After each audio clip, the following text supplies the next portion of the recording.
Sur la haute ciel, nos vers auteurs, chaque jour je garde sur mon chemin, je prie toujours, place-moi Seigneur au lieu plus haut.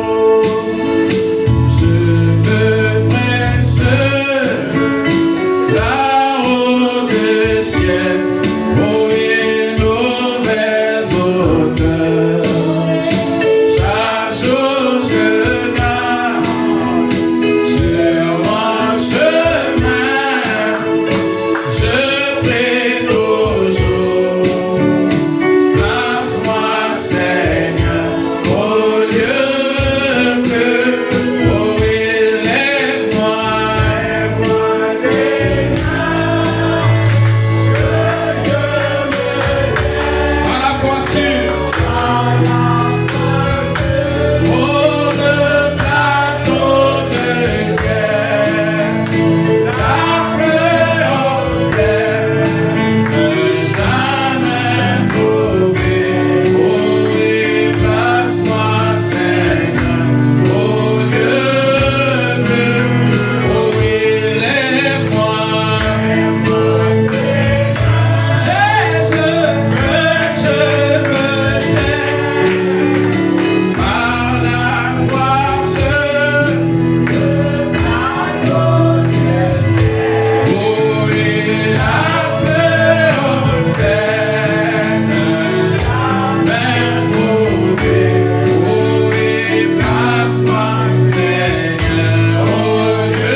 Pour la victoire en ce nom qui est notre identité, qui est notre nature, car le nom de Jésus n'est pas pour nous simplement un simple mot, un simple nom, mais c'est une identification.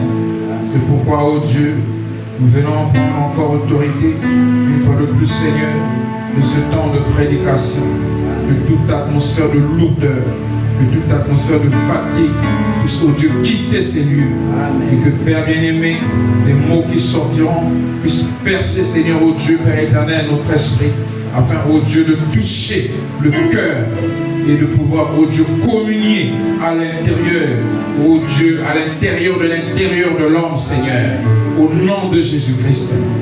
Merci pour ta parole. Merci, oh Dieu, pour ta présence au milieu de nous. T'avons ainsi prié et demandé. Amen. Amen. Le Seigneur vous bénisse. Je vais vous asseoir.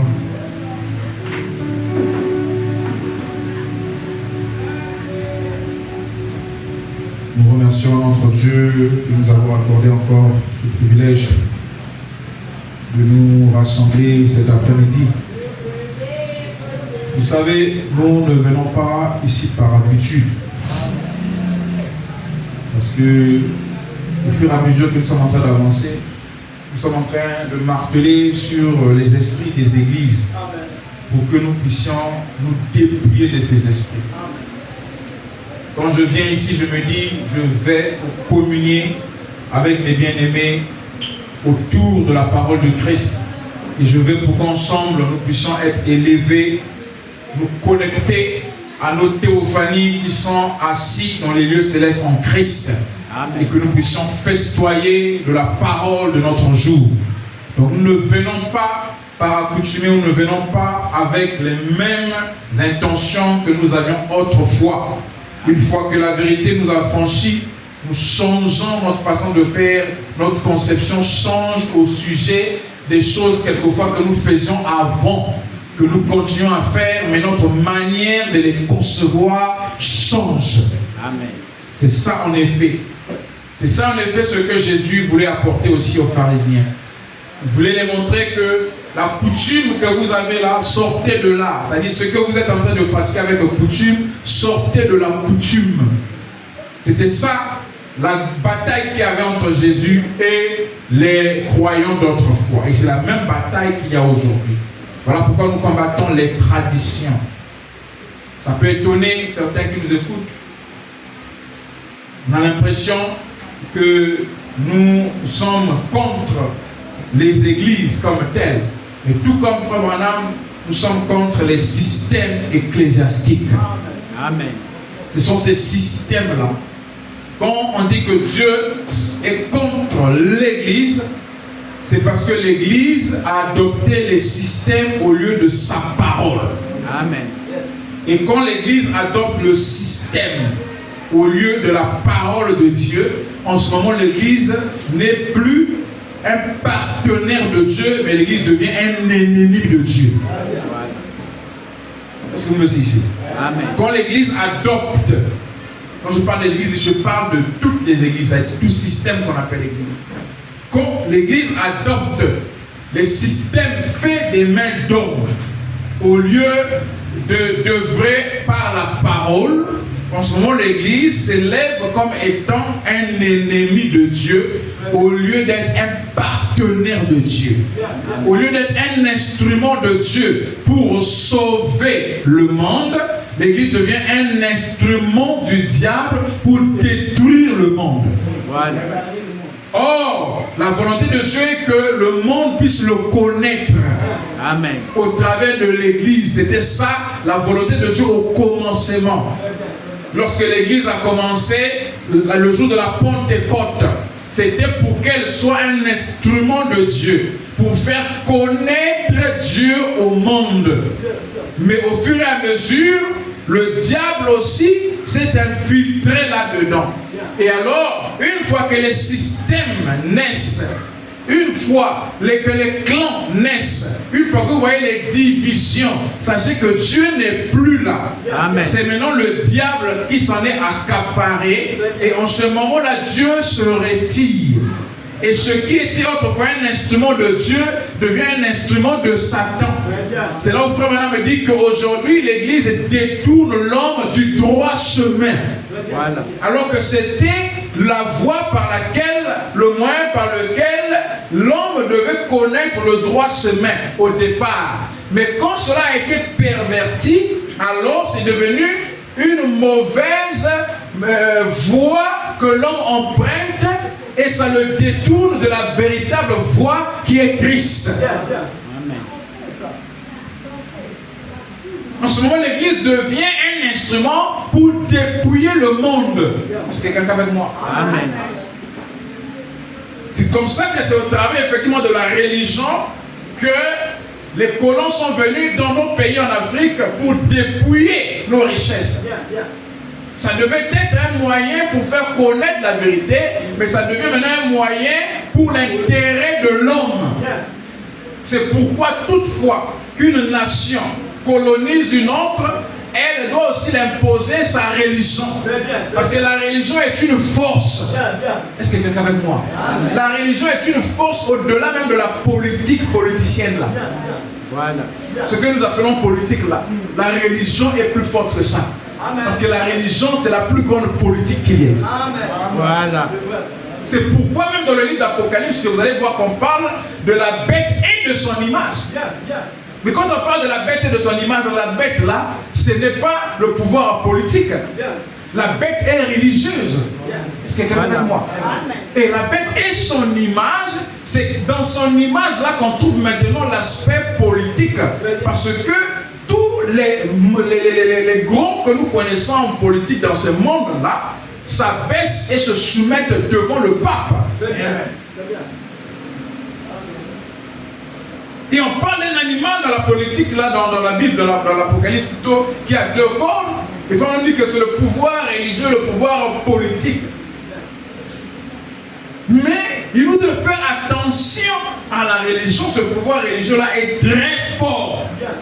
C'est pourquoi il dit qu'attention, ne regardez pas le communisme. La bête, la marque de la bête n'est pas le communisme. Et la marque de la bête, c'est le rejet de Christ. Elle dit que ça se passe là dans le monde religieux. Et c'est pourquoi, et c'est là qu'il faut effectivement marteler, pour que les gens puissent développer le discernement pour reconnaître la marque de la bête là dans le monde religieux. Pour reconnaître les traces du serpent sur le rocher. Voilà. Pour reconnaître comment le diable œuvre dans un monde religieux là où on ne peut pas s'imaginer que le diable peut y être, mais c'est là où il est. Parce que effectivement, vous ne pouvez pas être séduit s'il vient à vous sous une forme que vous avez déjà depuis 10 ans, 20 ans appris que c'est ça le diable. S'il vient avec vous, avec une bouteille de bière, de ne sais pas de quoi, mal vêtu, par rapport à l'enseignement que vous avez reçu, vous savez que non, ça c'est pas Dieu. Parce que il boit, il fume, elle est comme ça, il n'est pas bien vêtu, c'est pas Dieu. Est-ce qu'il y a quelqu'un avec moi? C'est ce qu'on vous a appris. Alors lui, il s'est fait passer maintenant comme vous l'avez appris là, que ça c'est bon. Que ça c'est un homme né de nouveau, ça c'est un vrai serviteur de Dieu. C'est de la façon dont maintenant il se vêt. Alors c'est la manière dont maintenant il se recouvre, il vient à vous par rapport à vos croyances, il s'infiltre, il devient l'un d'entre vous.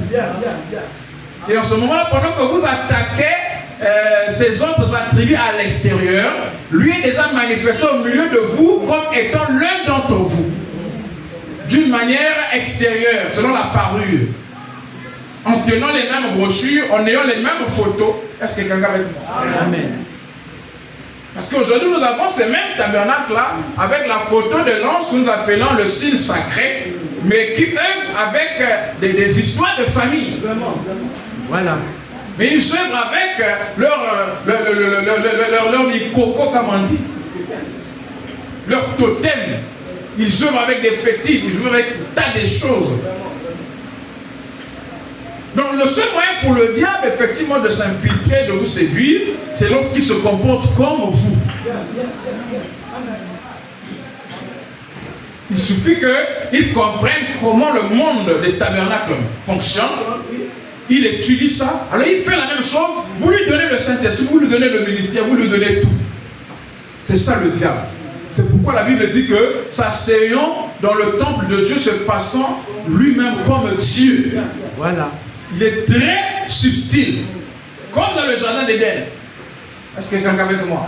On dit que c'était l'animal le plus subtil, le plus rusé. Or, un animal est une puissance. Est-ce que monsieur? Un animal est une puissance. Parce que dans le jardin d'Éden, il y avait des puissances. Dans le jardin d'Éden, il y avait des puissances. Raison pour laquelle, lorsque Adam est tombé, Dieu a ordonné à certaines de ces puissances de pouvoir aller protéger l'arbre de vie. Parce que les chérubins là, protecteurs, là, ce sont des puissances. Est-ce que quelqu'un avec moi? Amen. Ce sont des puissances. C'est pourquoi, vous voyez que pendant les âges de l'Église, on nous parle de 7 anges, mais on nous parle aussi de 4 êtres vivants. Or, ces 4 êtres vivants là, ce sont des puissances qui ont oint les anges, qui étaient des messagers terrestres. Amen. Donc l'animal là, dans les jardins d'Éden, c'est une puissance. Et une puissance en elle une intelligence. C'est ainsi qu'on dit qu'elle a séduit cette puissance-là, ou encore cette intelligence, cette bête-là a séduit Ève. C'était dans la pensée. Est-ce que quelqu'un avec moi? Donc Ève a reçu en elle, dans sa pensée, une puissance qui l'a égarée. C'est la puissance d'égarement. Et la puissance d'égarement a en elle une intelligence. Et l'intelligence se révèle au travers d'un enseignement. Amen. Et cet enseignement-là s'oppose à la volonté parfaite de Dieu.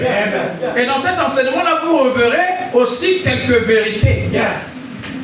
Et c'est ce que nous avons dit le dimanche, raison pour laquelle c'est capable de séduire, si c'était possible, les élus. Mais ce n'est pas possible, parce que dans les élus, il y a un détecteur de mensonges. Parce que dans l'élu, il y a ce qu'on appelle l'Urim et le Thummim. La lumière est perfection. De telle sorte que même quand ça sonne faux, mais à l'intérieur, il y a quelque chose qui ne va pas. Même autrefois, quand nous écoutions certains enseignements, tu disais Amen, mais quand tu rentres à la maison, tu comprends que non, ça ne tient pas. Voilà. Ça ne tient pas. Au-delà d'avoir quelque chose, dit non. Il y a quelque chose qui manque. La vérité doit être quelque part. Voilà. Est-ce que quelqu'un avec moi? La vérité doit être quelque part. Et ces fils de Dieu là sont partout. Et quand ils écoutent la trompette, parce que la trompette c'est l'évangile. Et chacun en son temps reconnaît Jésus. Lorsque la trompette sonne à son oreille. C'est pourquoi les églises chantent que quand Jésus viendra,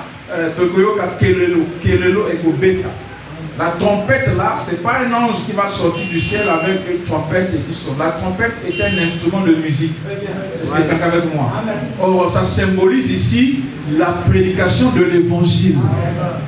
Sonner la trompette, c'est prêcher l'évangile. Donc lorsque l'évangile est prêché à la voix du 7e ange, ça annonce la venue du Seigneur. Ça annonce la venue du Seigneur. Et nous qui venons après l'accomplissement de cette promesse, l'évangile que nous prêchons, en fait, c'est un évangile de ce que Dieu a déjà accompli. Amen. Et celui qui l'écoute et qui reconnaît cela, alors il voit le Seigneur. Amen. Voilà. C'est pourquoi il est dit à Frère Branham que ton message présentera Christ au monde. Voilà. Est-ce que quelqu'un avec moi? Et là, nos frères ont mal compris. On pensait que cela veut dire que Frère Branham va partir et en ce moment-là, son message qui sera prêché au travers des ministres, ces ministres-là en prêchant l'évangile et un jour Jésus va venir. Non, c'est faux. Non. C'est très faux. Si c'est le cas, Frère Branham n'a pas accompli sa mission. Il faudrait que ça soit très clair. Voilà. On doit dire les choses clairement. C'est pourquoi on dit que Dieu nous accorde des moyens pour trouver, avec la technologie qui existe aujourd'hui, un moyen pour que ces choses-là puissent avoir plus d'écho. Voilà. On dit de même que j'ai envoyé Jean-Baptiste avec un message pour préparer ma première venue, je t'envoie avec un message pour préparer ma seconde venue. Il dit, ton message présentera Christ au monde. Amen. Or le message là sort de la bouche du messager. Le message et le messager sont un. Ça veut dire que quand tu reçois le message de Frère Branham, même après son départ, si réellement tu as reçu le message, tu vas voir la venue de Jésus. C'est ça, présenter Christ au monde. Quand je sonne le message, si le message que je sonne ne me présente pas Christ, ça veut dire que je n'ai pas encore cru le message. Amen. Voilà. Parce que le message doit présenter Christ. Amen. Amen. Et Frère Branham dit que ce messager-là de ses lèvres sortiront. de ses lèvres sortiront, voici l'agneau de Dieu qui vient dans sa gloire. Voilà. Le message nous a présenté Christ. Parce que si il est question des prédicateurs en prêchant le message, alors ça va être non, non, c'est pas ça, c'est une mauvaise compréhension. Déjà là, tous ces prédicateurs là, ils se croient même pas. Même pas. Voilà. Nous sommes marqués par la bête. Ils ne se croient pas. Chacun pense qu'il est plus que l'autre. Donc qui va présenter Christ? Amen. Il n'y a qu'un seul homme qui a ce ministère-là. C'est celui qui est Jean-Baptiste de notre jour. Voilà. Il a accompli sa mission, le message est là enregistré. Maintenant, quand nous voyons ce message-là, nous, les yeux s'ouvrent et nous voyons Christ. Très bien. C'est ça. Ton message présentera Christ au monde. C'est ça. C'est ça. Donc lui-même d'abord de son vivant, il nous montre Christ par sa vie. Parce que lui et son message étaient un. Et quand il quitte la scène, son message rend témoignage de ce qui a déjà été. Amen. Est-ce que quelqu'un avec moi? C'est pourquoi le véritable point du message, c'est celui qui reconnaît Christ aujourd'hui. Amen. Celui qui a vu la venue du Seigneur, c'est ça le véritable point du message. Voilà. Parce qu'il n'y aurait plus un autre prédicateur qui viendra vous dire que voici il est là. Non. Personne ne le connaît en dehors du 7e ange. C'est pourquoi on dit que lors de cette venue, le 7e ange est sur la terre. On ne présente pas Jésus lors de l'enlèvement. Ici, je ne parle pas de l'enlèvement. Parce que l'enlèvement est un départ soudain et sévère. La commission de 1933, ce n'est pas pour l'enlèvement. Non. La commission de 1933, c'est la venue du royaume. Voilà. Parce que l'enlèvement, on ne présente pas. On dit qu'il vient comme un voleur dans la nuit. Un voleur n'a pas besoin de précurseur. Voilà. On n'annonce pas la venue d'un voleur. Il vient comme un voleur dans la nuit, au moment où vous ne vous attendez pas. Mais quand on dit que voilà, ton message présentera Christ au monde, la même mission que Jean-Baptiste, là c'est la venue du royaume, qu'on appelle aussi la troisième venue. Amen. C'est quand il vient en tant que roi. Voilà. Parce que le roi, on l'annonce. Voilà. Est-ce que quelqu'un avec moi? Amen. Un roi ne vient pas comme ça. Le roi, on l'annonce. C'est tout un process. Il doit être annoncé, il doit avoir tout ce qu'il faut, un protocole. Tout. Donc le roi, c'est ça, c'est pas un attribut avec lequel on blague. C'est pourquoi il ne vient pas seul. Il vient avec des myriades, j'ai des myriades. Il vient avec toute une armée. Et quand il vient avec cette armée-là, comme on a dit le dimanche, c'est là que nous rentrons dans notre sujet. C'est là qu'il vient accomplir l'Armageddon. Voilà. Parce que l'Armageddon s'accomplit après ce que les églises nous ont enseigné les 3 ans et demi. Alors les 3 ans et demi là, ça se compte sur la terre. Voilà. Est-ce qu'il y a quelqu'un avec moi? Amen. Quand on dit 3 ans et demi, c'est simplement pour nous identifier la saison ou la période par rapport au ministère qui se passe sur la terre. Le ministère d'Élie et de Moïse. Voilà. Correspondant aux 3 ans et demi qu'Israël a rejeté Christ pendant qu'il était sur la terre. Voilà. Est-ce qu'il y a quelqu'un avec moi? Amen. Et donc lorsqu'il descend en tant que juge pour mettre fin à la période des nations, parce que la tribulation met fin à la période des nations.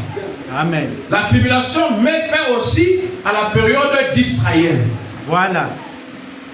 Et en ce moment-là, il a affaire à ce qu'on avait appelé ici Satan et son armée. Voilà.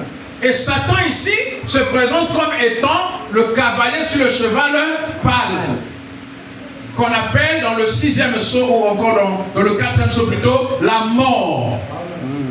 Or la mort c'est un être, la mort c'est un esprit. Lucifer est devenu Satan, le péché ou encore la mort. Voilà. Donc quand on dit l'ange de la mort c'est Satan. Voilà. Et dans plusieurs cas, dans la Bible, on voit que cet ange-là souvent est au service de Dieu. Amen. Parce que Dieu est le Père de tous les esprits. Et quand ce quatrième chose se révèle comme étant la mort, on a fait la différence entre la mort physique et la mort spirituelle. En montrant que la mort physique, que tu sois bon, mauvais, que tu sois jeune ou vieux, la mort physique te frappera un de ces jours. Amen.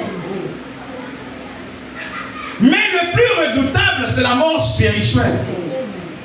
Parce que la mort spirituelle te sépare avec Dieu. Or, la mort physique te sépare avec tes bien-aimés et ta famille.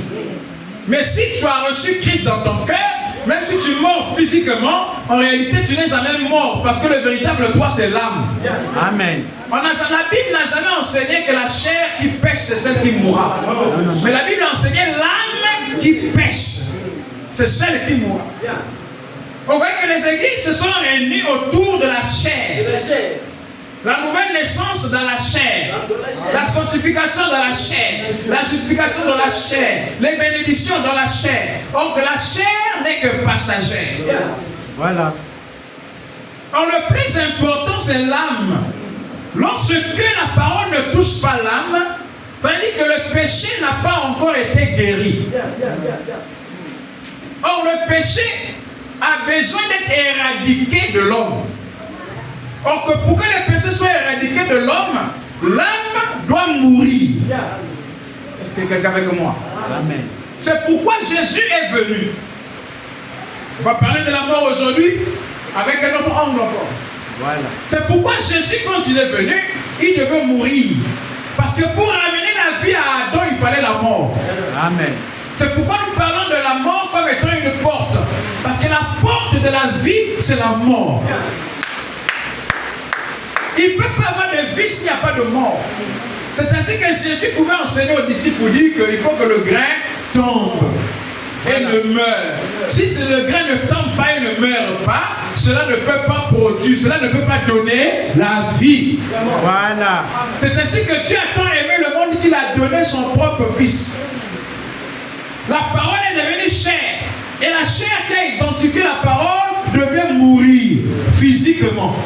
Est-ce que quelqu'un avec moi? Amen. Et l'âme aussi qui a identifié la parole devait mourir. Or l'âme de Jésus est mort. La Bible dit qu'il est allé prêcher aux âmes qui étaient au séjour des morts. Amen.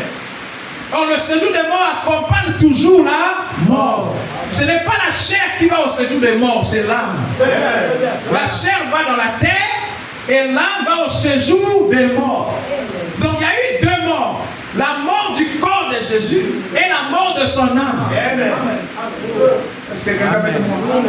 Son âme est allée au séjour des morts pour montrer qu'il a été séparé avec Dieu. Parce que pour amener la communion entre Adam et Dieu, il fallait que le Sauveur là lui-même s'identifie à celui qui a péché. Amen. Voilà. Il faut d'abord être séparé. Et Frère Branham a dit, le plus difficile, ce n'est pas de mourir, mais c'est de vivre. Parce qu'il est avec moi. Parce qu'il est mort, il est au séjour des morts, comme tous les autres. Maintenant, le problème, c'était la résurrection. Tout le monde peut planter, mais tout le monde ne récolte pas. Le plus difficile, ce n'est pas de planter. Vous pouvez avoir votre grain, vous plantez.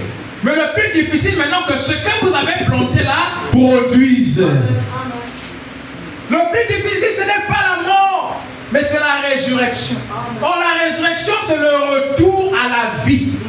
Voilà. Or, lorsque la résurrection a lieu, la vie là revient sous une autre forme. Amen. C'est ainsi que quand Jésus est mort et ressuscité, il n'est pas revenu sous la même forme. Amen. Amen. Si c'était sous la même forme, les disciples allaient le reconnaître. Or, Marie de Magdala, qui était proche de Jésus, ne l'a pas reconnu. Elle a confondu Jésus à un jardinier. En l'espace de 3 jours, ceux qui étaient avec lui ne l'ont pas reconnu physiquement. C'est-à-dire que la résurrection avait changé même la morphologie de Jésus. Amen. Physiquement parlant. Ce n'était plus la même personne. Est-ce que quelqu'un est avec moi? Ce n'était plus le même état de corps. C'est pourquoi le Jésus ressuscité n'a pas 33 ans. Amen. J'entends pas un amen. Amen. Le Jésus ressuscité, c'est un jeune. Amen. Parce que le monde de la résurrection, c'est le monde de la jeunesse. Voilà. On ne vieillit pas. On ne grandit pas. On est là, jeune. Et dans la Bible, vous verrez comment, lors de la résurrection, certains l'ont appelé un jeune homme. Pourtant, avant sa mort, on le prenait pour une personne âgée. Donc la mort n'est pas le problème. Parce que la mort est simplement une porte. Mais cette porte-là doit ouvrir la vie. Parce que la vie, c'est ça qui vient après la mort. Amen. Si la mort ne produit pas la vie, alors vous n'avez pas encore reçu la chose. C'est pourquoi, de même que la vie devait venir par la mort de Jésus, quelle vie? La vie éternelle. C'est de même aussi dans l'homme. Aussi longtemps que nous vivons dans cette vie et que nous n'avons pas encore en nous reçu la vie éternelle qui doit venir par la mort en soi, ça veut dire que nous ne sommes pas encore arrivés. C'est pourquoi la vie éternelle en nous se révèle lorsque nous naissons de nouveau.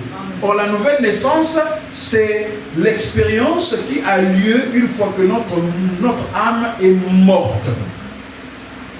Or, notre âme, quand elle meurt, ça veut dire que le péché qui est lié à cette âme-là aussi est mort. Pour que le péché soit éradiqué, il faut la mort. Est-ce que quelqu'un avec moi? C'est pourquoi nous disons que la mort produit la vie. Pour vivre, il faut mourir. Amen. S'il n'y a pas de mort, il n'y a pas de vie. Jésus a dû mourir pour que la vie éternelle puisse être restaurée. L'homme, au dedans de lui, on parle de la mort en soi. Et laissez-moi vous dire qu'il y a beaucoup de croyants qui sont morts, mais ils ne sont pas encore nés de nouveau. Juste comme elle le dit, le grain peut être planté, il meurt, mais il ne produit pas. Ça peut prendre un temps quelquefois pour produire. Il se peut quelquefois que la place que vous avez produite, vous avez mis là le grain à la vie, mais il y a les circonstances de la terre. Le terrain n'est pas cela. Amen. Il faut beaucoup travailler la terre. Est-ce que quelqu'un avec moi? Amen. Il faut une bonne eau, il faut une bonne saison. Le grain est là en terre. Amen. Le grain est mort, mais il ne produit pas. Amen. Beaucoup de gens sont morts en eux-mêmes, mais pas encore nés de nouveau. Amen. Parce que la nouvelle naissance, c'est la résurrection. Amen. La nouvelle naissance, ce n'est pas la mort, mais la nouvelle naissance commence par la mort. Amen. Or, la mort n'est pas la fin en soi. C'est la résurrection qui est la fin du processus de la mort. Est-ce que quelqu'un avec moi? Amen. C'est pourquoi Jésus pouvait dire, j'ai le pouvoir de donner ma vie et de la reprendre. Parce que donner sa vie, tout le monde peut le faire. C'est pourquoi Paul dit que vous pouvez même donner votre corps pour être brûlé, pour mourir pour vos frères. Mais si vous n'avez pas la charité, tout cela ne sert à rien. Or la charité là, c'est une puissance, c'est l'amour divin. Or l'amour divin là, c'est cette puissance là qui a emmené le monde à l'existence. Et cet amour divin là a été répandu et est venu sous une forme, Christ. Voilà pourquoi il pouvait dire que j'ai le pouvoir de donner ma vie et de la reprendre. Celui qui parlait là, ce n'est pas l'homme Jésus comme tel, mais c'était le Père. Amen. Est-ce que quelqu'un avec moi? C'est pourquoi Paul dit que si l'Esprit, le Père, qui a ressuscité Jésus est en vous, ce même Esprit-là va vous ressusciter. Or la résurrection maintenant pour nous, avec celle de Jésus, c'est différent. Parce que Jésus, lui, son écriture ou encore sa vie avait déjà été prédite avant. Amen. Il dit que je ne laisserai pas que ton corps puisse connaître la corruption. Et je ne laisserai pas ton âme dans le séjour des morts. Lui n'est pas venu au monde comme vous et moi. C'est pourquoi nous, notre résurrection, ce n'est pas ce corps-là qui va changer, va devenir jeune. Non. Nous, notre résurrection, c'est un nouveau corps. Amen. Est-ce que quelqu'un avec moi?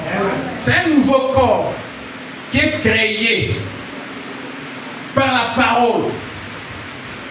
Donc la résurrection, c'est le retour à la vie. Or la vie éternelle, c'est ce que tout le monde recherche. Les hommes de science, certains vont même voir sur Mars s'il y a lieu d'aller vivre. Parce qu'ils veulent fuir la mort sur la terre. Est-ce qu'il y a quelqu'un avec moi? L'homme fuit la mort par tous les moyens. Donc il oublie qu'il est dans un corps mortel. Est-ce qu'il y a quelqu'un avec moi? Personne ne peut fuir la mort parce que ce corps-là, c'est la mort même. Ce corps, c'est la mort. Tout ce que nous mangeons là, ce sont des produits morts. Et quand tu manges la mort, tu es en train simplement encore d'ajouter la mort sur la mort que tu as déjà. C'est pourquoi l'âme se nourrit de Christ. C'est ainsi que l'âme vit. Parce que ce que vous mangez, c'est ce que vous devenez.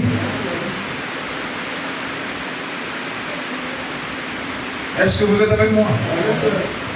Apocalypse chapitre 20, verset 1. Puis je vis descendre du ciel un ange qui avait la clé de l'abîme et une grande chaîne dans sa main. Il saisit le dragon, le serpent ancien, qui est le diable, et Satan, et le lia pour 1000 ans. Est-ce que quelqu'un est capable de me suivre ici? Or, ici le dragon là, on dit que c'est le serpent ancien, c'est Satan, c'est le diable. C'est le même serpent qui a séduit Ève dans le jardin d'Éden, dans la Genèse. Est-ce que vous suivez?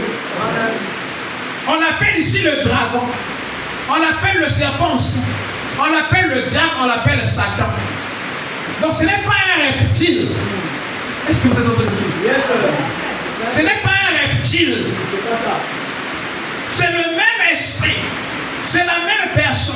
C'est la même personnalité. Mais ici, là, qui est appelé dragon? C'est la même personne qu'on appelle le diable, Satan. Il le jeta dans l'abîme, ferma et scella l'entrée au-dessus de lui, afin qu'il ne séduisit plus les nations, jusqu'à ce que les 1000 ans fussent accomplis. Après cela, il faut qu'il soit délié pour un peu de temps. Et je vis des trônes, et à ceux qui s'assirent fut donné le pouvoir de juger. Donc là, Jean est en train de voir les choses qui sont à venir. En son temps, il voit des choses qui devaient arriver. Parce que le livre d'Apocalypse, c'est le livre des révélations de ce qui avait eu lieu avant Jean, au moment où il était sur la terre, et ce qui allait venir. Et Frère dit que lorsqu'il parlait des choses de notre temps, Dieu l'a élevé, l'a ravi, l'a emmené au temps de la fin, afin de voir les choses qui se passaient au temps de la fin. Est-ce qu'il y a quelqu'un avec moi? C'est pourquoi vous devez savoir que ce qui va arriver demain existe déjà. Alors, je ne sais pas si quelqu'un avec moi. Ce qui va arriver demain, après-demain, la semaine prochaine, le mois prochain, l'année prochaine, dans 2 ans, 3 ans, existe déjà. Parce qu'ici, Jean est en train de parler des choses qui s'accomplissent en temps de la fin. Mais il est à des milliers d'années. Il se tient là et il élève. Jean voit les choses qui se passent au temps de la fin. Comme s'il vivait au temps de la fin. Dans le monde de la vision, c'est possible. Tout ce qui va arriver demain est déjà là. Donc Dieu peut t'élever dans une atmosphère, dans la dimension de la vision, pour voir ton avenir demain, ton futur d'après-demain, l'année prochaine, ce qui aura lieu. Dieu peut te préparer dans ce sens-là. C'est la même chose qu'il a fait avec l'Église. Il a préparé l'Église au travers du livre d'Apocalypse, pour que les gens puissent savoir les choses qui devaient arriver. Mais seulement ici, la difficulté, que c'était sous forme de symbole. C'est ainsi qu'il dit que je vous enverrai Élie le prophète. Le 7e ange avec le ministère qu'il a, c'est pour révéler, éclaircir, pour décoder ces vérités-là qui étaient codées. Mais même quand ces vérités-là sont codées, il y a toujours un élément surnaturel. De telle sorte que même quand vous lisez le livre des 7 sceaux, avec les yeux et votre intelligence, tout ne sera pas clair. Il faudra encore le discernement de l'esprit. Ça a toujours été la manière de Dieu de faire les choses. Est-ce que quelqu'un avec moi? Je descends sur le d'aller, là on parle de la mort. Il dit, le verset 4. Et je vis les trônes, et à ceux qui s'assirent, fut donné le pouvoir de juger. Et je vis les âmes de ceux qui avaient été décapités à cause du témoignage de Jésus. Il a vu quoi? Les âmes. Est-ce que quelqu'un veut dire? Il a vu les âmes de ceux qui avaient été décapités à cause du témoignage de Jésus et à cause de la parole de Dieu. Et de ceux qui n'avaient pas adoré la bête ni son image. Et qui n'avaient pas reçu la marque sur leur front. Là, ce qu'il dit là, ça se passe au temps de la fin. Donc Jean voit ce qui se passe au temps de la fin. Et sur leurs mains, ils revinrent à la vie. Et ils régnèrent avec Christ pendant 1000 ans. Les autres morts ne revinrent point à la vie jusqu'à ce que les 1000 ans fussent accomplis. C'est la première résurrection. Heureux et saints ceux qui ont part à la première résurrection. La seconde mort n'a point de pouvoir sur eux. Mais ils seront sacrificateurs de Dieu et de Christ. Et ils régneront avec lui pendant 1000 ans. Donc, il y a deux morts, il y a deux résurrections. Il y a la mort physique et il y a la mort spirituelle. Or, la mort spirituelle ici, c'est ce qu'on appelle la seconde mort. Et ça, ce n'est pas pour les croyants. Parce que les croyants n'ont pas part à la seconde mort. Les croyants, eux, la mort physique les frappe. C'est pourquoi Jean voit les âmes. Est-ce que quelqu'un avec moi? Il n'a pas parlé des hommes, j'ai vu des hommes. Non, non, non. Si on dit homme, il y aura toujours une mauvaise interprétation. Donc il a vu des hommes, des gens. Non, non. Ici, il a vu des âmes. Et à ces âmes-là, on a dit heureux et saints. Ceux qui n'ont pas part à la seconde mort. C'est-à-dire des âmes qui ne sont pas séparés de Dieu. Est-ce que quelqu'un est en train de me suivre? La première mort, c'est la mort physique. La première résurrection, c'est la résurrection des morts en Christ. Amen. Est-ce que vous suivez ça? Or, la résurrection des morts en Christ, il s'agit ici du premier jusqu'au 6e âge. Amen. Que ça soit bien clair. Parce que le 7e âge, ce n'est pas l'âge de la résurrection. Amen. Le 7e âge, c'est l'âge de ceux qui sont levés vivants. Amen. C'est l'âge de la translation. Pour mieux comprendre ça, il faut d'abord quitter la conception de la résurrection selon laquelle les cimetières de Vindoulou vont se vider, les ossements vont reprendre la chair. Amen. Si on a encore la conception là, on aura du mal à comprendre ce que je dis. C'est pas ça la résurrection. Amen. La Bible dit, lorsque Jésus est mort et ressuscité, le jour de la résurrection, Marc dit que les tombeaux s'ouvrirent. Est-ce que quelqu'un avec moi? Amen. Les tombeaux s'ouvrirent. Mais pourquoi aujourd'hui, quand vous allez en Israël, on vous emmène pour voir les ossements de David? Voilà. Amen. Il faut faire attention avec le langage d'un croyant, le langage d'un illuminé. Voilà. Quand on parle du Hadès, c'est tout un enseignement. Les tombeaux s'ouvrirent. Ça veut dire que les liens qui étaient en train de lier ces gens-là dans une dimension donnée avaient quitté. Ils étaient libres. Amen. Parce que le travail avait déjà été fait quand Jésus va dans le séjour des morts. Il ressuscite et il va avec les saints. Il quitte la dimension de la 5e dimension, qui est le séjour des morts, qui est la Bible, qui est aussi l'enfer, selon la saison, la période de la dispensation. Il les emmène avec lui. Et on dit que les saints ont quitté le séjour des morts. Frère, maintenant, on appelle ça même l'enlèvement. Les saints étaient enlevés. Ils sont allés dans la 6e dimension. Mais ce n'était pas leur corps de chair. C'était leurs âmes. Est-ce que quelqu'un avec moi? Or, c'est ceux-là qui ont quitté le séjour des morts, qui sont allés dans la 6e dimension. C'était les saints de l'Ancien Testament. Mais les saints du Nouveau Testament, du premier âge jusqu'au 6e, lorsque Paul dit que nous ne mourrons pas tous, on a dit, et on a enseigné cela il y a quelques dimanches, on a dit qu'il parlait ici des âges de l'Église, de la mesure où certains devraient être séparés d'avec Dieu. Mais le 7e âge, les saints du 7e âge, quand ils quittent ce corps de chair, ils ne vont pas dans la 6e dimension, ils vont directement dans la présence de Dieu.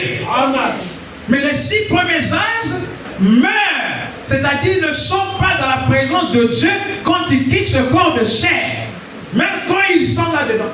Mais ils sont dans la 6e dimension, qui est les âmes sous l'autel. Or, ces âmes sous l'autel-là doivent revenir à la vie. Et revenir à la vie pour eux, c'est d'entrer dans la 7e dimension. Parce que la vie, c'est là où se trouve Dieu lui-même. Et ceci se passe au temps de la fin. Parce qu'au temps de la fin, selon la promesse d'un Thessalonicien, on dit qu'il doit d'abord avoir la résurrection. Or, la résurrection ici, là, c'est le passage de ces âmes en Christ là, qu'on appelle les morts en Christ. Les premiers, 2e, 3e, 4e, 5e, 6e âge de l'Église, ces hommes-là qui ont été manifestés sur la terre. Quand ils quittent la terre, ils attendent la venue de Christ. Mais pour qu'ils reçoivent Christ, ils doivent d'abord ressusciter. Ils doivent quitter l'état qu'ils ont. Parce que l'état qu'ils ont là, la Bible nous montre qu'ils sont en train de pleurer. Jusqu'à quand? Jusqu'à quand? Est-ce que quelqu'un est avec moi? C'est-à-dire qu'ils sont dans un état où ils ne sont pas dans la félicité. Amen. Mais pourtant ils sont sous l'autel de Dieu.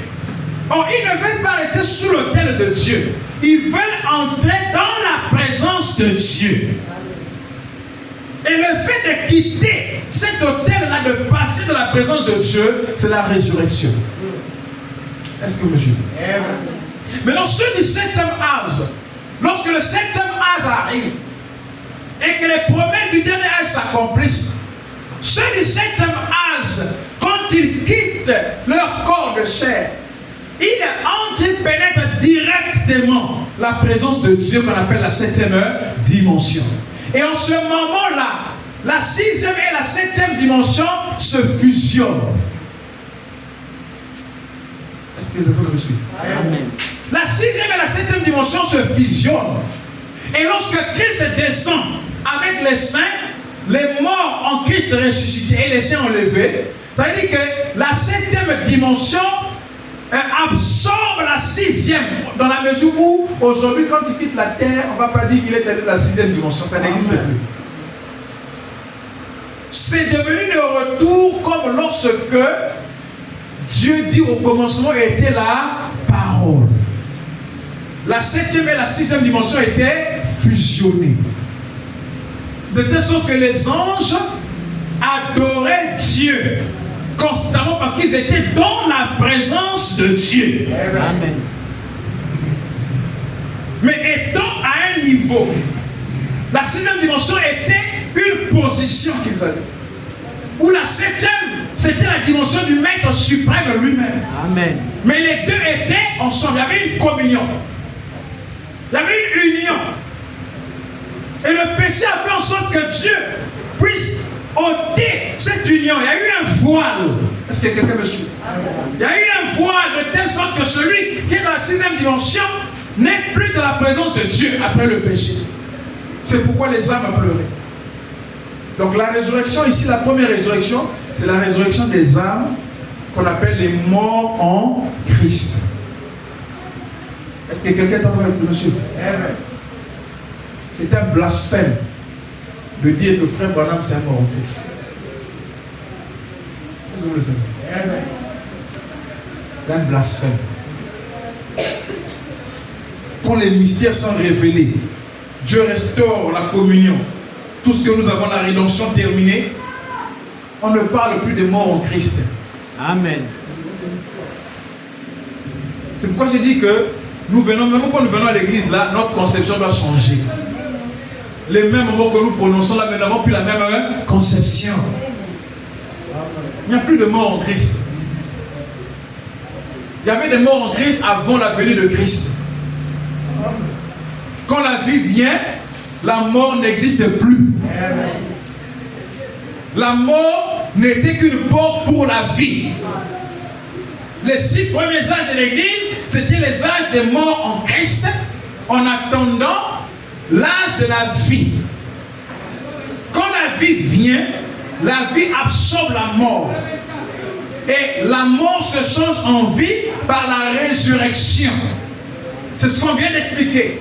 C'est pourquoi Paul dit qu'il doit d'abord avoir la résurrection. Ensuite, l'enlèvement, qui est la réunion de tous les saints avec Christ. Et quand tous les saints sont réunis avec Christ, c'est là où maintenant, ici, Jean dit que Christ vient pour régner pendant 1000 ans avec ses saints. Est-ce que quelqu'un est avec moi? Et en ce moment-là, ceux qui n'ont pas été scellés par Christ avec Satan sont liés dans l'abîme.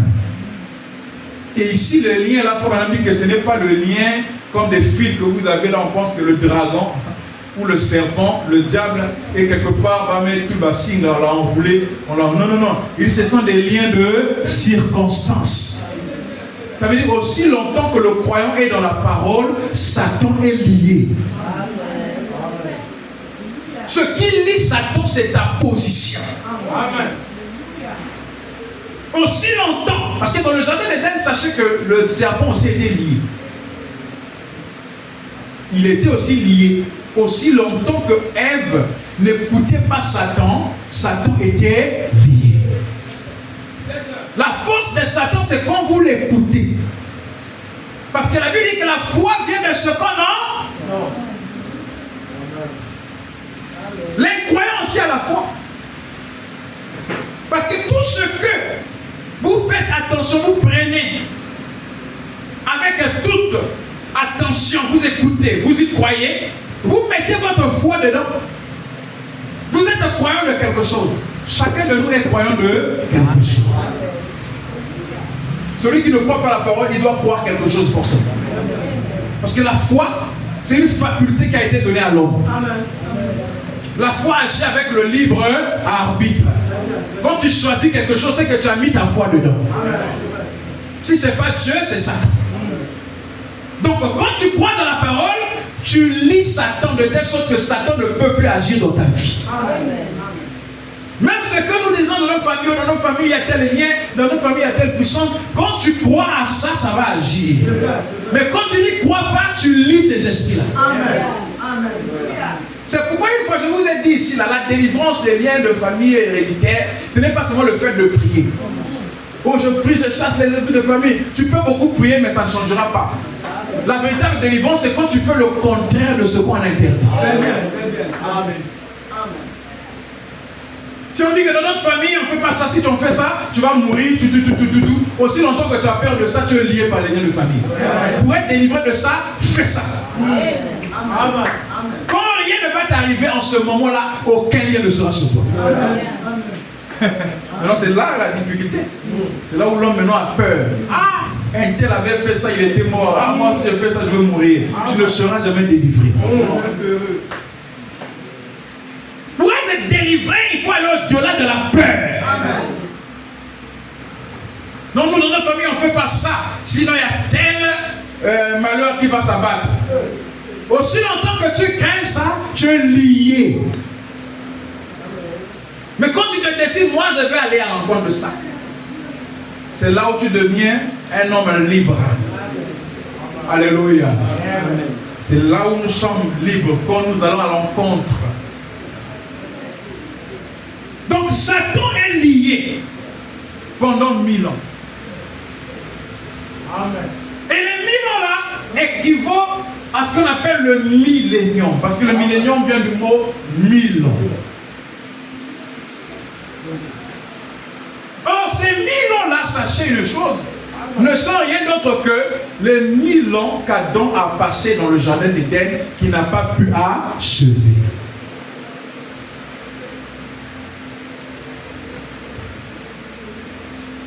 Et lorsque Satan est lié, je ne veux pas trop rentrer dans le millénaire de peur, ça nous éloigne un peu. On va y revenir certainement. Mais retenez cela que les 1000 ans, ce sont les 1000 ans que Adam n'a pas pu terminer dans le jardin d'Éden. Amen. Je répète encore, les 1000 ans, ce sont les 1000 ans qu'Adam, le jour qu'Adam n'a pas pu terminer dans le jardin d'Éden. C'est-à-dire que quand Adam est restauré, il vient achever ses jours. Et quand il achève ses jours, il rentre dans l'éternité. C'est pourquoi le 3e exode, Frère Branham dit que c'est quitter le baptême du Saint-Esprit pour le glorieux pays du millénium éternel. Amen. Ce n'est plus un millénium de temps, parce que 1000 ans c'est toujours le temps. Ça devient un millénium éternel. Or, quand on parle du millénium, on a souvent tendance à lier le millénium avec le règne. C'est-à-dire on quitte l'âge de la Odyssée pour entrer dans un règne éternel. De telle sorte que, ici, on ne compte plus les années pour dire qu'on a fait 1 année, 2 ans, 3 ans, 4, 5 ans. Non, non, non. Déjà, Adam avait déjà vécu beaucoup de temps, beaucoup d'années. Est-ce que quelqu'un avec moi? Il est tombé à un certain temps donné. Et donc, Dieu le relève là où il est tombé. Amen. Parce que le millénium, c'est pour Adam restaurer. Amen.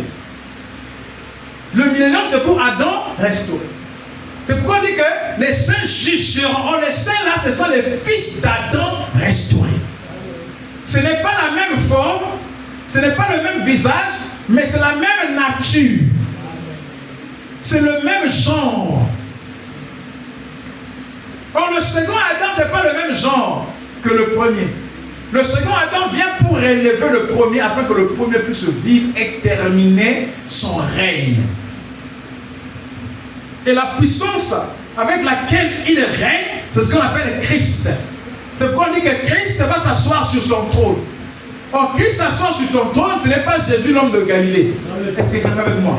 Le trône là, ce sont les sujets rachetés. Voilà. Christ qui s'assoit sur le trône, c'est la divinité dans ses sujets rachetés. Amen. Parce que le trône, ce n'est pas une chaise. Le trône, c'est le cœur de l'homme. Quand la divinité dans le cœur de l'homme, c'est Christ dans le trône. Amen. Et on dit que savez-vous pas que les saints jugeront? Est-ce que quelqu'un est avec moi? Or, nous jugeons le monde par nos actions, par nos paroles, par notre vie. Amen. La mort ouvre la porte à la vie. C'est pourquoi Jésus est mort, physiquement, spirituellement, séparé de Dieu, afin de pouvoir ramener la vie. Et quand la vie est restaurée, au temps de la fin, parce que nous avons dit que c'est au temps de la fin que la vie est complètement restaurée. Parce que le 4e saut, c'est toujours la mort, qui est le dernier ennemi. En ce moment-là, la mort n'est plus un ennemi, la mort est transformée. C'est un changement simplement d'état. Ça passe d'un état à un autre. Ce qui était pour le croyant un ennemi qui l'éloignait de Dieu devient un ami qui le fait entrer dans la présence de Dieu. La mort a frappé les âges de l'Église afin que les âges de l'Église puissent passer par la résurrection et la résurrection les ramène à la vie. Mais le 7e âge de l'Église ne connaît pas la mort. Le 7e âge de l'Église connaît la translation. Est-ce que quelqu'un est avec moi? Amen. On passe directement dans la présence de Dieu. Et cette présence de Dieu, nous la recevons déjà pendant que nous sommes ici sur la terre. Amen. Parce que la vie éternelle ne commence pas après la mort physique. La vie éternelle commence dès que vous recevez Christ et vous reconnaissez votre position. Amen. La vie éternelle, c'est un héritage. Et l'héritage, vous devez l'accepter. Celui qui rejette son héritage ne peut pas vivre avec cet héritage. Lorsque je reconnais que Christ est mort pour que j'ai la vie éternelle, je l'accepte, c'est mon héritage. En ce moment, Jésus dit, celui qui croit en moi vivra même quand il sera mort. C'est-à-dire, même si ce corps physique-là meurt, ton âme vivra toujours. Parce que pour Jésus, la mort physique n'était rien. Même pour Dieu, la mort physique n'est rien. C'est la mort spirituelle. Je préfère être séparé de mes parents et tout, mais d'être de la présence de Dieu. Parce que celui qui est dans la présence de Dieu a un nouveau corps. Le corps physique glorifié, c'est réel, mais bien aimé. Jésus nous a montré que c'est réel. Il a été comme les Hébreux qui sont allés, qui ont goûté le pays et qui sont venus, qui ont ramené l'évidence. Il a dit aux disciples, regardez, touchez-moi, c'est moi. Je peux manger. Il était ressuscité dans un corps, il a mangé. Ce corps-là pouvait traverser le mur. C'est une réalité. Les choses dont nous parlons, elles sont réelles. Pour vivre avec Dieu, il faut mourir en soi. Il faudrait que ton âme puisse renoncer à la vie du monde. Parce que la mort, c'est quand la vie quitte. Est-ce que c'est vrai? La mort en soi, c'est quand la vie du péché quitte. Tu renonces à la vie du monde, tu renonces à la vie du péché, alors tu meurs. Et quand tu meurs, la parole qui t'a fait renoncer cette vie du péché te ressuscite. Et quand elle te ressuscite dans une nouvelle forme de vie qu'on appelle la vie éternelle. Alléluia. Oh. C'est tellement merveilleux. Alors il continue le dimanche. Mais laissez-moi lire quelque chose. Est-ce que vous aimez Frère Branham? Dans la prédication des noms blasphématoires. Des noms blasphématoires. Prêché le 11 avril. Le 4 novembre 1962. Paragraphe 182. Suivez-moi attentivement. Mais l'Esprit de Dieu est éternel. Amen. Il n'a jamais eu de commencement et il n'aura jamais de fin. Et le seul moyen pour vous, pour nous, d'avoir la vie éternelle, de ce mot Zoé, grec Zoé, qui signifie la vie même de Dieu, c'est que nous devenions une partie de Dieu. En devenant des fils et des filles de Dieu, et nous avons alors la vie aïnios, dans la partie qui vit. Nous, qui reconnaît cette parole d'ici à là, qui la reconnaît, c'est la vie aïnios, la vie sans fin. C'est la vie de Dieu lui-même en nous. Dans la vie éternelle, c'est la vie de Dieu lui-même en nous. En ce moment-là, nous n'avons ni commencement, ni fin. Or, Satan n'a pas la vie éternelle. C'est ce que Frère dit au paragraphe 181. C'est là que j'allais commencer. Toujours la même prédication, 181. Satan n'est pas éternel. Non. Il est devenu Satan. Ah. Satan est devenu Satan. Parce qu'avant, il n'était pas Satan. Il était Lucifer.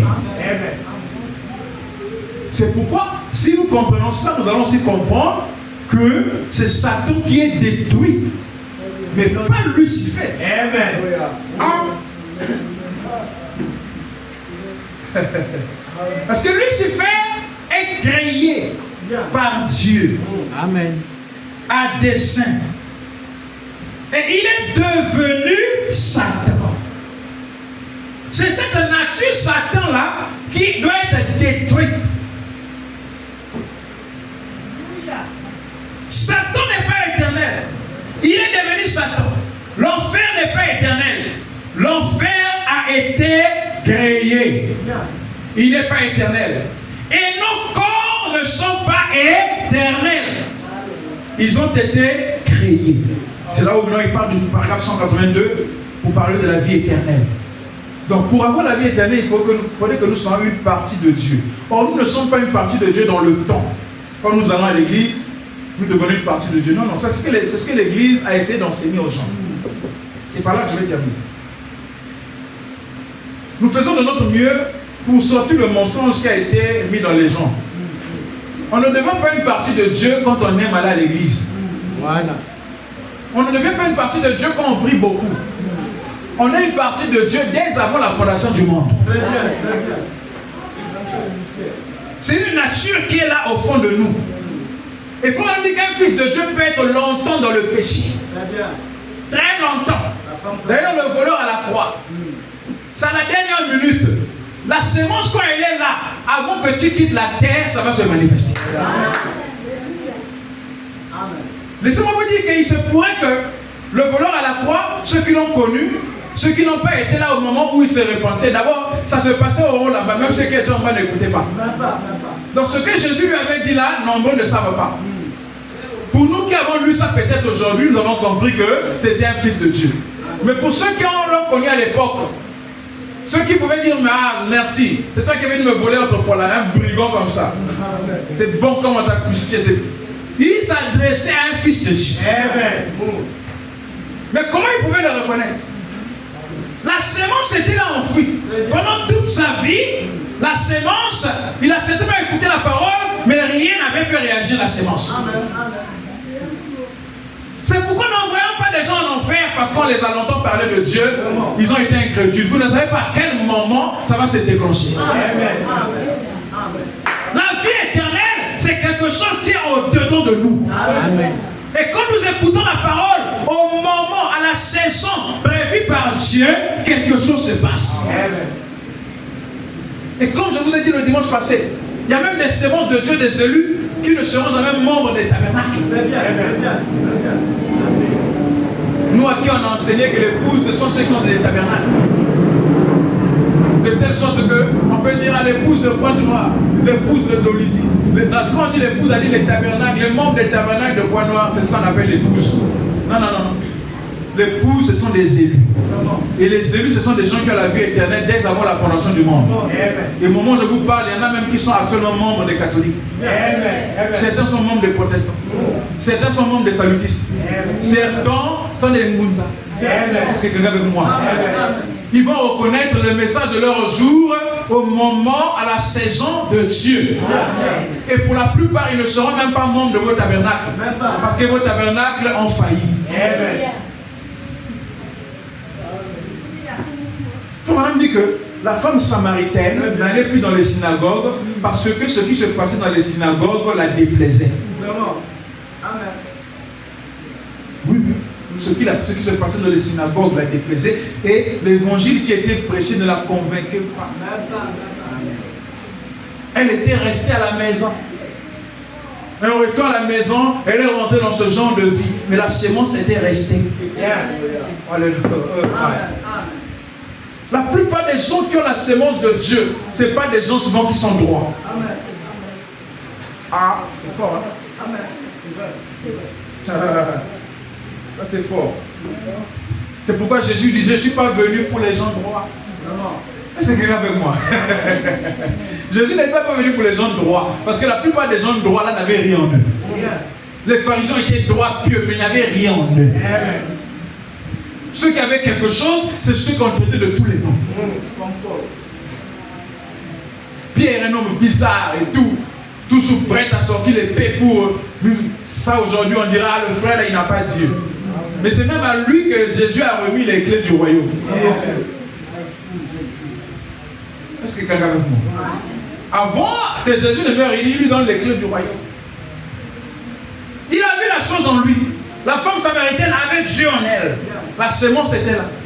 Elle a pu reconnaître le Messie pendant que le souverain sacrificateur qui avait étudié dès son enfance les promesses n'a pas pu reconnaître. Le problème, ce n'est pas d'avoir les Écritures.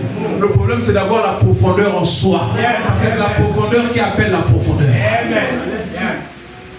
C'est la profondeur qui réagit à la vérité de la parole. On n'a même pas besoin de lire les brochures. Parce que les pygmées ne lisent pas. Mais là aussi, il y a des fils de Dieu. Il y a des croyants du message là dans la jungle. Qui ne savent ni lire ni écrire. Mais qui croient que Dieu envoyait un prophète. Qui croient que Dieu est réel. Tu ne vas pas lui dire non, bon, pour recevoir le Saint-Esprit, il faut lire telle brochure par jour et tout. Non, ça c'est le système des hommes. C'est quelqu'un avec moi. Même la lecture, on le fait par conduite. On le fait par conduite. La plupart des croyants lisent les brochures et les Bibles pour s'enorgueillir.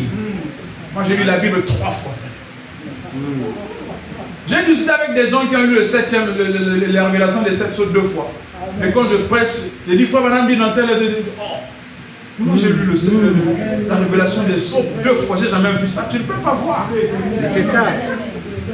Ce n'est pas par la lecture qu'on voit ça. Voilà. C'est par l'esprit. Parce que certains lisent juste pour dire que j'ai lu, ils soulignent. C'est la religion pour s'enorgueillir. J'ai lu la Bible, je connais la Bible. Frère Branham me dit, même si je ne connais pas ma Bible, mais je connais l'auteur de la Bible. C'est lui l'auteur de la Bible qui a inspiré ceux qui ont écrit la Bible. Amen.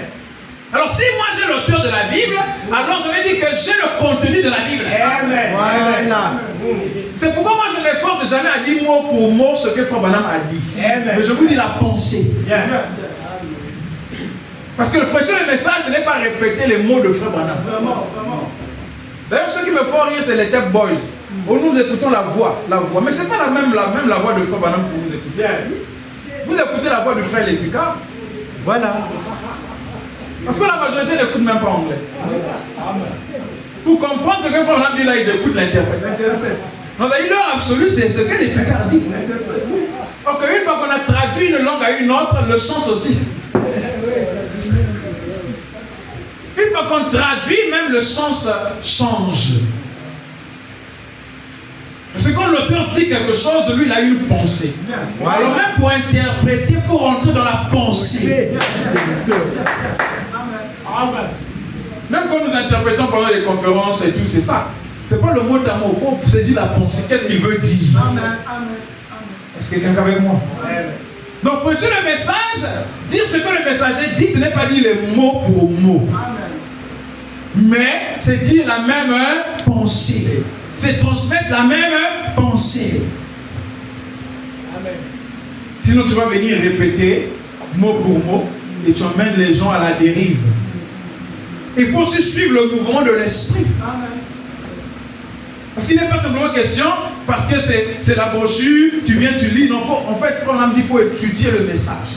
Quand tu étudies le message, tu comprends le développement de Frère Branham au cours des années. Et tu te rends compte que Frère Branham a évolué aussi dans la révélation. Le même Frère Branham dans les années 50, il vient dire que le cavalier sur le cheval blanc, c'est Christ. Il a prêché ça. C'est enregistré. Mais quand la lumière de la parole vient à lui, il se rend compte que non, il ne s'agissait pas de Christ, c'est l'anti-Christ. Vous voyez comment le diable est très subtil. Même avec le prophète. Le prophète a appelé Christ l'anti-Christ. Donc le diable est très rusé.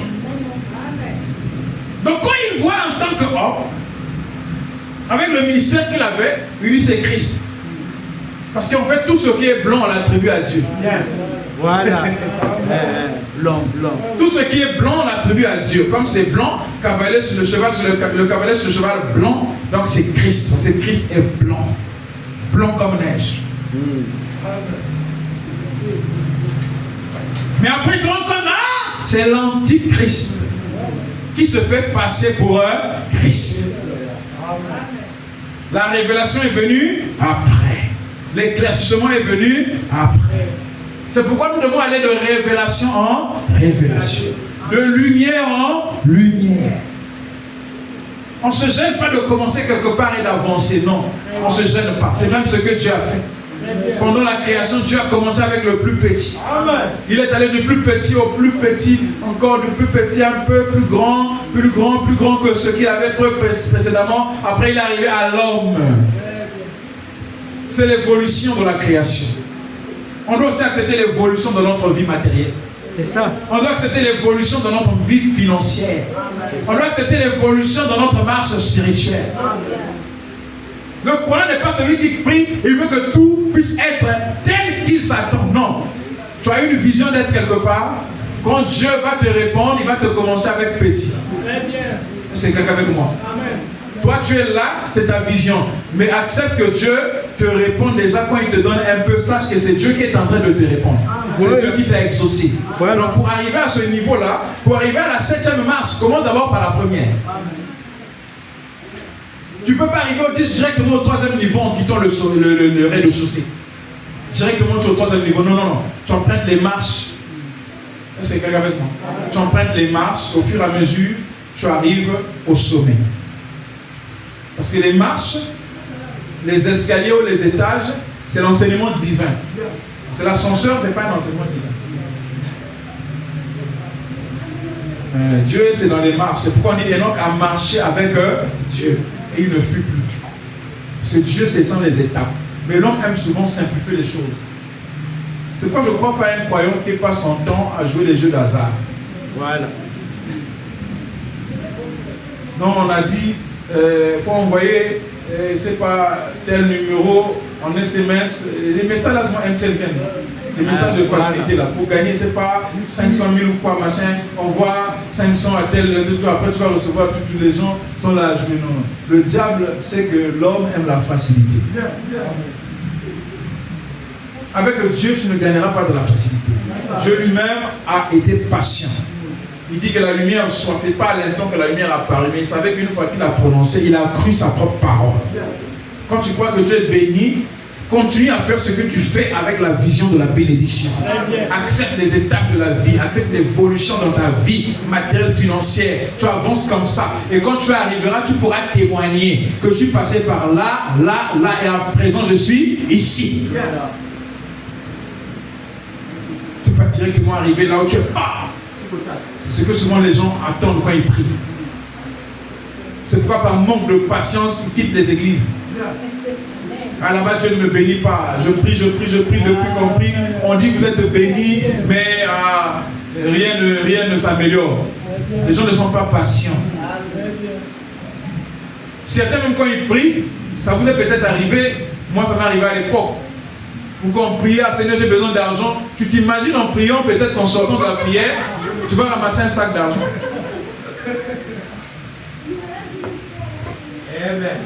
Et c'est ça souvent les croyants. C'est pourquoi ils aiment les prédications du genre quand on parle du 3e poule. Là, le 3e poule, frère, on n'aura rien, on sera assis là. Dès que tu vas prier, la nourriture tombe du ciel, frère. Comme la manne dans le désert. Amen. C'est la facilité. D'abord, c'est un faux enseignement. La manne ne tombait pas du ciel comme ça. C'était des grains qui tombaient. La Bible est claire. Et il ramassait ces grains-là. Pendant la rosée, c'était des grains qui tombaient. Et il pilait les grains. Il fabriquait la farine et il préparait. Dieu n'a jamais fait des choses facilement. Quand on dit la manne tombée du ciel, on a l'impression que c'est le pain carrément qui tombait du ciel. Au point où j'ai écouté certains prédicateurs qui disent, oh, Dieu est tellement grand qu'il y a des cuisiniers là au ciel. Le pain tombait du ciel et il mangeait. Ah, c'est de la distraction. C'est de la distraction. Même Jésus lui-même, avec toute la puissance qu'il avait, il ne pouvait pas créer le pain. Et il a multiplié. Pour que Dieu vous bénisse, vous devez avoir quelque chose. Vous devez faire quelque chose. On ne croit pas au jour de bénédiction du néant. Non, non, non, non. Marie est venue dire à Jésus qu'il n'y a plus de vin. Jésus leur a donné une ordonnance. Marie a dit aux hommes, faites ce qu'il vous dira. Il est allé, il a dit, il y avait de l'eau là, il a transformé l'eau en vin. Dieu transforme ce que nous avons déjà. Dieu donne de la valeur à ce que nous croyons. Le potentiel qu'il vous a donné là, quand vous mettez cela en œuvre, vous croyez à ça, sa puissance vient, matérialise ce que vous avez comme vision. Il faudrait que vous ayez quelque chose. Les bénédictions de Dieu sont là. Mais il faudrait que nous puissions changer de paradigme. Nous puissions changer de conception. Que le Seigneur Jésus-Christ vous bénisse. Amen.